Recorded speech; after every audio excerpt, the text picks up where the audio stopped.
प्रभु यीशु मसीह के मधुर और मीठे नाम से आप सभी को जय मसीह की। आज परमेश्वर के वचन में आप सभी का स्वागत है। परमेश्वर पिता आज अपने वचनों के द्वारा आप सभी को बहुत ऐसे आशीष को दे।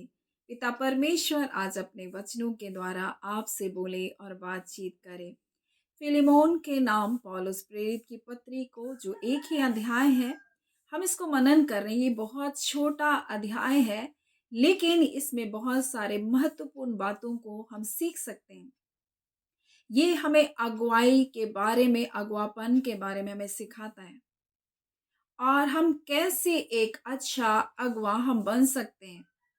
और पौलुस प्रेरित के जीवन से हम इस बात को सीख सकते हैं उसके पत्र के द्वारा कि उसने किस प्रकार से एक ऐसा व्यक्ति जो फिलिमोन का दास है, उनेसिमुस, जो फिलिमोन के पास से उसका नुकसान करके शायद उसके धन को चुरा कर उसके पास से भाग गया और इस कारण रोमी शासन के अधीन में जो दंड था उसके अनुसार वो वहां बंद था। और इस जगह में हम देखते हैं किस प्रकार से उसका दास पौलुस के संपर्क में आया और उसी जेल खाने में उसने नया जन्म को पाया। और उसी उनेसिमुस को भेजते हुए, फिलेमोन के पास वापस भेजते हुए, पौलुस प्रेरित एक पत्र को लिख रहा है जो बहुत वृद्ध हो चुका है अब। और इस पत्र को लिखते हुए हम देखते हैं कि वो एक अगुवा है और उसके अधीनता में कई कलीसिया और कलीसिया का महान अगुवा होते हुए भी वो एक नम्रतापूर्ण, एक विनती करने वाला एक पत्र को लिखता है। उसमें ना अधिकार को जताते हुए लिख रहा है, ना वो कोई निर्देश को दे रहा है, ना वो कुछ ऐसी बातों को कह रहा है, परंतु वो विनती कर रहा है अपने एक एक एक कलीसिया के एक सदस्य से जो फिलिमोन है, और उसके प्रशंसा भी वो कर रहा है मेरे प्रियो। और ये हमारे जीवन में कुछ महत्वपूर्ण बात को हमारे जीवन के लिए प्रकट करता है। हालांकि ये बहुत छोटा अध्याय है, परंतु ये परमेश्वर का वचन है जो पवित्र आत्मा के द्वारा लिखा गया। और जो पवित्र आत्मा के द्वारा लिखा गया है वो निश्चय करके हमारे जीवन के लिए आशीष का कारण है। और आज इस वर्तमान समय में जहाँ लोग एक दूसरे के ऊपर अधिकार जताते हैं, बड़ा छोटे के ऊपर अधिकार जताता है, एक ऊंचे पद वाला नीचे वाले को नीच और तुच्छ जानता है, हम इसमें एक अच्छे अगुवे के बारे में हम देख सकते हैं। हम इस बात को सीख सकते हैं पौलुस के जीवन से कि हमें अपने छोटों के साथ कैसा व्यवहार करना है। हम अपने बड़ों के तो प्रशंसा कर देते हैं, लेकिन छोटे लोगों को हम कैसे उत्साहित कर सकते हैं, हम कैसे उसके जीवन में एक लंबा प्रभाव को हम छोड़ सकते हैं कि उसका जीवन भी बदल जाए। इस बात को ये पत्री हमको सिखाती है। और जब आप इस पत्री को जब आप पढ़ते हैं तो हम इस बात को भी देखते हैं कि यीशु मसीह ने हमारे लिए क्या किया। हम भी उनेसिमुस के जैसा, हम भी अपने स्वामी के घर से, अपने पिता के घर से हम दूर चले गए।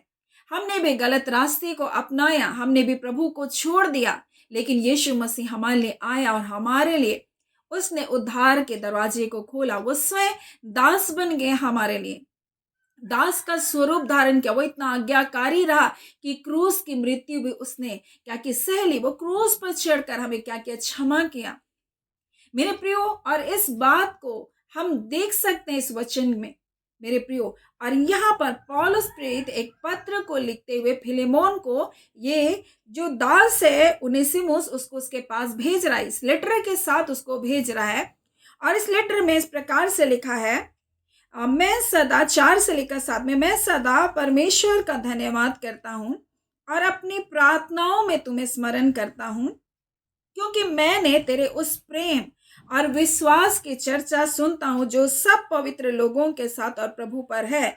मैं प्रार्थना करता हूँ कि विश्वास में तेरा सहभागी होना तुम्हारी सारी भलाई की पहचान में मसीह के लिए प्रभावशाली हो। और हे भाई, मुझे तेरे प्रेम में आनंद और शांति मिलती है, इसलिए कि तेरे द्वारा पवित्र लोगों के मन हरे भरे हो गए हैं मेरे प्रियो। और ये वचन हमें क्या बताता है, ये लगता बहुत साधारण सा है ये पत्र, ये प्रशंसा को भी हम सोचते हैं कि हाँ, प्रशंसा तो की है, कौन सी बड़ी बात है, हम सब एक दूसरे की प्रशंसा करते हैं। लेकिन मेरे प्रियो, जब पौलुस फिलेमोन की प्रशंसा कर रहा है तो हम इस बात को भी देखना होगा कि यहाँ पर एक वृद्ध पौलुस प्रेरित है जो कई कलीसियाओं को स्थापना कर चुका है, कई कलीसिया का वो अगुवा है, लीडर है। परंतु हम देखते हैं यहाँ पर ये क्या कर रहा है, एक साधारण कलीसिया के सदस्य जो फिलेमोन है उसकी तारीफ कर रहा है। और तारीफ हमारे जीवन में एक लंबा प्रभाव को क्या करता है, उत्पन्न करता है, हमें बेहतरीन बनाने की कोशिश करता है मेरे प्रियो। और जब तक एक व्यक्ति के जीवन में प्रशंसा नहीं होती है, उसको लोग प्रशंसा नहीं करते हैं, वो स्वयं के बारे में जब तक अच्छा महसूस नहीं करता, वो अपने जीवन में बदलाहट नहीं लेकर आता। और मैं आपको एक साधारण सी बात को बताना चाहूंगी जो मेरे संडे स्कूल के बच्चों के साथ हुई। एक छोटा बच्चा बहुत ज्यादा बदमाशी करता था और उससे सब लोग परेशान थे और टीचर लोग भी परेशान हो गए थे और उसके लिए डंडे भी लेकर आते थे कि ये तो इतना बदमाशी करता है, इसको थोड़ा पिटाई भी करना पड़ेगा। परंतु वो मेरे क्लास में था और वो सब उसके बारे में बोलते थे, बहुत बदमाश है, बहुत बदमाश है। परंतु उस बच्चे को मैं देखती थी लेकिन मैं कभी उसको कुछ बोलती नहीं थी। एक दिन जब हम लोग सब क्लास कर रहे हैं तब उस छोटे बच्चे के बारे में सब बोलने लगी, ये बहुत बदमाशी करता है, शांत नहीं बैठता, ऐसे बहुत कुछ बोल रहे हैं। तब मैंने उस बच्चे के बारे में बोला, अरे नहीं, ये बच्चा तो बहुत अच्छा है, ये तो मेरी बहुत बात मानता है। तो थोड़ी देर के लिए वो मेरे को ऐसे पलट करके देखा, जबकि वो शांत बिल्कुल नहीं रहता था। पलट करके देखा, छोटा है, पलट कर देखा, बहुत गौर से मुझको देखा। और उसके बाद जब बोले, नहीं मैम ये बहुत बदमाशी करता है, मैंने बोला नहीं, ये बहुत अच्छा बच्चा है। मैं आपको बताऊं, वो उस दिन उस बच्चे के अंदर ऐसा प्रभाव उत्पन्न हुआ, वो बच्चा बहुत आज्ञाकारी हो गया। धीरे धीरे हम देखे वो बच्चा बिल्कुल बदमाशी नहीं करता। आज बहुत सारे बच्चे मेरे संडे स्कूल में ऐसे खेलते रहते हैं लेकिन वो बिल्कुल शांत रहता है, मेरी बात को बहुत ध्यान से सुनता है। मैं आपको क्या बताना चाहती हूँ, मैं बताना चाहती हूँ, कई बार हम माता पिता हैं, हम कलीसिया में अगुवे हैं, हम हो सकता है एक अधिकारी के क्षेत्र में, हो सकता है हम टीचर हैं, हम बहुत जगह में ऐसे स्थानों में जहां हमारे नीचे बहुत सारे लोग हैं, हम उसको डांटते हैं या हम उसको आज्ञा देते हैं या कई बार हम वचन से बताते हैं। लेकिन मेरे प्रियो, थोड़े टाइम से अगर वचन से बताए तो थोड़े टाइम के लिए वो अच्छा भी बन जाए, लेकिन एक लंबे समय तक अगर उसके जीवन में हमको प्रभाव को छोड़ना है तो हमें प्रशंसा करना सीखना होगा। और ये पौलुस प्रेरित भली भांति जानता था। वो ऐसा नहीं कह रहा है कि तुरंत कि तुम उनेसिमुस को रख लो, और आज्ञा कुछ नहीं दे रहा है, परंतु विनती कर रहा है, निवेदन कर रहा है, वो उसके बारे में अच्छी तारीफों को कर रहा है। और जो प्रशंसा है ये कहीं ना कहीं भावनात्मक सुरक्षा का एक वातावरण को बनाता है। और तब सामने वाला जो व्यक्ति है वो आपकी बातों को क्या कर सकता है, गंभीरता से लेगा, आपकी बातों को हल्के में नहीं लेगा। लेकिन जब आप अधिकार को जताते हैं, जब आप उसके जीवन में दबाव को डाल करके आप सोचते हैं मैं इसको बदल दूं, तो ये प्रभाव ज्यादा टाइम तक नहीं चलेगा। कुछ टाइम तक हो सकता है वो डर करके कुछ कार्य ऐसा करे, लेकिन वो बदल नहीं सकता है। और इस बात को पौलुस प्रेरित अपनी सेवा के दौरान में वो इस बात को जानता है, इसलिए उसकी पत्रियां जब होगी शुरुआत तो परमेश्वर को धन्यवाद देता है उन सब लोगों के लिए। मेरे प्रियो, क्या आप अपने परिवार के लिए, अपने लोगों के लिए, अपने बच्चों के लिए परमेश्वर का धन्यवाद देते हैं? क्या आप अपने पड़ोसियों के लिए परमेश्वर को धन्यवाद देते हैं? क्या आप अपने मित्रों के लिए परमेश्वर को धन्यवाद देते हैं? यह पौलुस प्रेरित कहता है, मैं सदा परमेश्वर का धन्यवाद करता हूं और अपनी प्रार्थनाओं में तुम्हें स्मरण करता हूं। पौलुस प्रेरित हर लोगों के लिए, हर व्यक्ति के लिए वो धन्यवाद देता है परमेश्वर को और उनके लिए प्रार्थना करता है। जब हम प्रार्थना करते हैं तो परमेश्वर से शिकायत करते हैं, लेकिन हम उस व्यक्ति के लिए परमेश्वर के सामने कभी धन्यवाद नहीं देते मेरे प्रियो। और पौलुस इस बात को जानता है, अगर इसके जीवन में परिवर्तन को लाना और लंबे समय के लिए एक अच्छा परिवर्तन को लाना है ताकि वो एक बेहतरीन जीवन को जिए। आप अगर किसी से प्रेम करते हैं और आप चाहते हैं कि उनका भला हो, तो आप उसके जीवन में कैसे परिवर्तन लेकर आएंगे? आपके डांट से नहीं होगा, आपकी शिक्षा से नहीं होगा, लेकिन उस व्यक्ति के लिए जो बुरा व्यवहार कर रहा है या बुरा जीवन को जी रहा है, पहले तो परमेश्वर को धन्यवाद दें और उसके लिए प्रार्थना करें और दूसरा उसके जीवन में अच्छे शब्दों का आप क्या करें, इस्तेमाल करें। आप बुराई के शब्दों का इस्तेमाल करेंगे कभी भी नहीं बदलेगा, क्योंकि एक व्यक्ति को बेहतरीन बनने के लिए, बेहतरीन जीवन को जीने के लिए, अग्रसर करने के लिए सबसे पहले उस व्यक्ति के अंदर में इस बात को आना जरूरी है कि मैं एक अच्छा व्यक्ति हूं, तब वो अच्छाई की ओर जाएगा। नहीं तो जब तक आप उसे कहेंगे ये बुरा है, तो सोचेगा मैं तो बुरा ही हूं, मैं ऐसे ही जीवन को जीऊंगी, मैं ऐसे ही जीवन को जीऊंगा। मेरे प्रिय बच्चा को लोग डांट रहे थे, लोग बोल रहे थे, वो फिर भी वो बदमाशी कर रहा था। और मैंने इसको अपने अनुभव से इस बात को देखा। मैंने उस दिन उस बच्चे को जब बोला ये बच्चा तो बहुत अच्छा है, बच्चे चिल्लाए नहीं मैम ये बहुत बदमाश है। मैंने कहा नहीं, तो ये बच्चा तो बहुत अच्छा है। मैंने कहा तुम बहुत अच्छे हो। उसने मुझे बहुत देर तक ऐसे टकटकी लगा कर देखा, ये कौन है जो मुझसे आज ऐसी बात कर रही है। और मैंने उस बच्ची के जीवन में ऐसा परिवर्तन को देखा जो मैं आपको बता नहीं सकती हूँ। और वैसे ही मैं आज आपको बता रही हूँ, पौलुस प्रेरित एक बड़ा अगुआ है, परंतु वो अपने नीचे के लोगों की तारीफ कर रहा है, प्रशंसा कर रहा है। और वो कह रहा है क्योंकि हे भाई, मुझे तेरे प्रेम से बहुत आनंद और शांति मिलती है, इसलिए कि तेरे प्रेम के द्वारा पवित्र लोगों के मन हरे भरे। ये फिलेमोन एक अच्छा मसीह है, लेकिन कुछ कमी हर हर लोगों के जीवन में होती है, कुछ बुराइयां हर लोगों के जीवन में होती है। एक परिवार में भी आप देखिए, बहुत सारी अच्छी बातें हैं लेकिन कुछ बुराइयां भी है। लेकिन लोग अक्सर क्या करते, बुराइयों को बहुत बढ़ाते हैं, उनकी बुराइयों को कितना उजागर करते। आप बुराई को बढ़ाएंगे, भलाई कम होगी, लेकिन जितना आप भलाई को ऊपर लेकर जाएंगे, बुराई उतनी खत्म होती चली जाएगी। ये बहुत महत्वपूर्ण है कि आप प्रशंसा करें। प्रशंसा करना हमारे जीवन में ऐसे बीज को लाता है जो दूरगामी क्या करता है, प्रभाव को लेकर आता है, एक बेहतरीन परिणाम को लेकर आता है।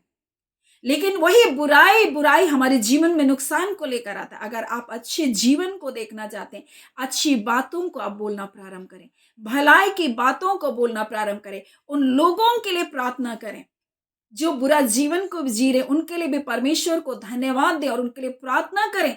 प्रभु वो व्यक्ति है, उसके जीवन में ये अच्छी बातें हैं, प्रभु आप उसके जीवन को आशीष दीजिए। हम सिर्फ बुराइयों को पकड़ लेते हैं, लेकिन पौलुस प्रेरित एक ऐसा अगुवा था जो बहुतों के जीवन को बचाने के लिए और मसीह के राज्य में ले जाने के लिए प्रभावशाली कार्य को किया।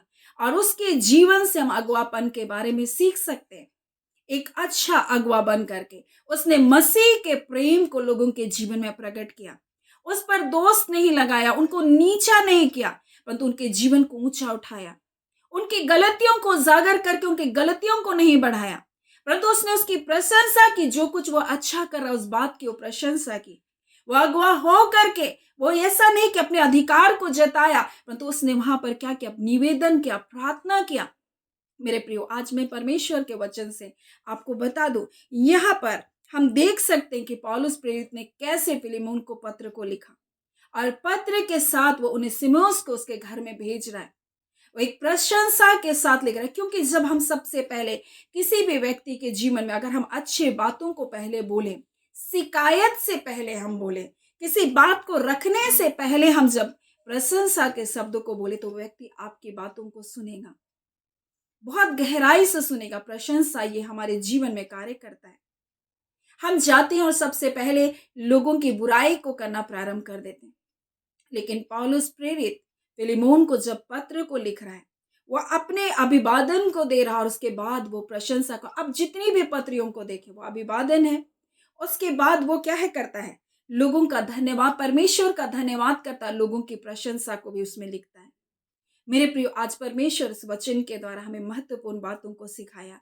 सो इन बातों को अपने जीवन के लिए, अपने परिवार के लिए, अगर आप अपने कार्य के क्षेत्र में हैं, अगर आप शिक्षा में आप टीचर हैं, आप शिक्षक हैं, तो आप इसको इस्तेमाल कीजिए। आप देखिए आप कैसे प्रभाव को लेकर आएंगे। अगर आपको लग रहा है ये बच्चा बहुत बिगड़ेल है, आप उसको डांट कर, मार कर, पीट कर, बहुत कुछ करके आपने देख लिया, बाइबल से सिखा लिया, वचन से कुछ देर तक ठीक रहा, फिर वही हो गया, तो आप एक बार इन कार्य को कीजिए जो परमेश्वर आज अपने वचन के द्वारा हम बताना चाहता है। मेरे प्रियो, परमेश्वर इस वचन के द्वारा आप सभी के जीवन को बहुत ऐसे आशीष को दे। आमीन। हम प्रार्थना करेंगे। धन्यवाद देते हैं जीवते सच्चे सामर्थ्य पिता परमेश्वर, हम प्रभु यीशु के नाम से पिता आपके निकटता में आते हैं। आज के सुंदर दिन, सुंदर समय के लिए प्रभु आपका धन्यवाद देते हैं। फिलेमोन के इस पिता पत्र के द्वारा जो पौलुस प्रेरित के द्वारा लिखा गया प्रभु, एक महत्वपूर्ण बात को आज आपने सिखाया प्रभु जी। और खुदान परमेश्वर के द्वारा अब बहुतों के जीवन में परमेश्वर एक अद्भुत कार्य को करने जा रहे हैं, अद्भुत बदलाहट को आप लाने जा रहे हैं प्रभु। आपका धन्यवाद देते हैं खुदान परमेश्वर पिता। हम आपको आदर महिमा देते हैं पिता, आज के सुंदर दिन सुंदर समय के लिए, इस वचन के लिए पिता। खुदान जितने बीमार हैं, रोग दुख बीमारी में, दुर्बलताओं में, कमजोरी में पिता, हाँ पिता, नाना प्रकार के व्यसनों के बंधन में बंधे, यीशु के नाम से वो आजाद होने पाए, आपकी भलाइयां आपके बच्चों के जीवन में आने पाए। एक अद्भुत दिन परमेश्वर करके आपने दिया और अद्भुत भलाइयों का आनंद आपके बच्चे लेने पाए। कोई निराशा, कोई दुख आपके बच्चों के जीवन पर राज्य करने ना पाए।